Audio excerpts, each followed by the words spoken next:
সামনে আসন্ন নির্বাচন আপনারা জানেন 2026 সালের ফেব্রুয়ারি মাসে নির্বাচন হবে। এই নির্বাচনে কচুয়া উপজেলা বিএনপি অঙ্গ সংগঠন অত্যন্ত সংগঠিত এবং নির্বাচনের জন্য আমরা তৈরি আছি। এবং শ্রমিক দল আজকে শ্রমিক সমাবেশ, শ্রমিক দলের 12টি ইউনিয়নে আমরা সমাবেশ করেছি। এই সমাবেশের ধারাবাহিকতায় আজকে আমরা উপজেলা সমাবেশটা কর্মী সমাবেশ করেছি। এই কর্মী সমাবেশের মাধ্যমে আমরা আজকে ঘরে ঘরে জনে আজকে শেষ কর্মী সমাবেশ। আমরা এখন চলে যাব ঘরে ঘরে জনে জনে।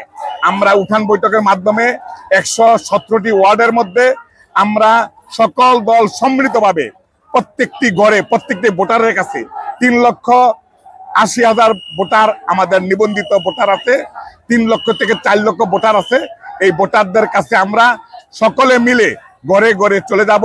সেখানে আমরা ধানের শীষের দাওয়াত পৌঁছাবো, সেখানে মা বেগম খালেদা জিয়া, দেশনায়ক তারেক রহমানের সালাম পৌঁছাবো এবং 31 দফা নিয়ে আমরা সেখানে ঘরে ঘরে জনে জনে তাদের কাছে দাওয়াত পৌঁছাবো ইনশাআল্লাহ।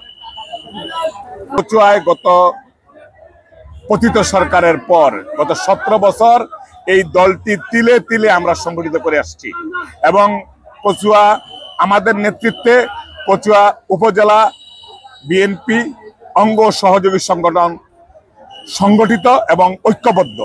এবং আমরা ভবিষ্যতে ইনশাল্লাহ আমাদের সরকার রাষ্ট্র ক্ষমতায় আসলে আমাদের জননেতা ভারপ্রাপ্ত চেয়ারম্যান তারেক রহমান ইনশাল্লাহ বাংলাদেশের প্রধানমন্ত্রী হবেন এবং কচুয়ার সকল উন্নয়নে ইনশাল্লাহ আমরা কাজ করে যাব।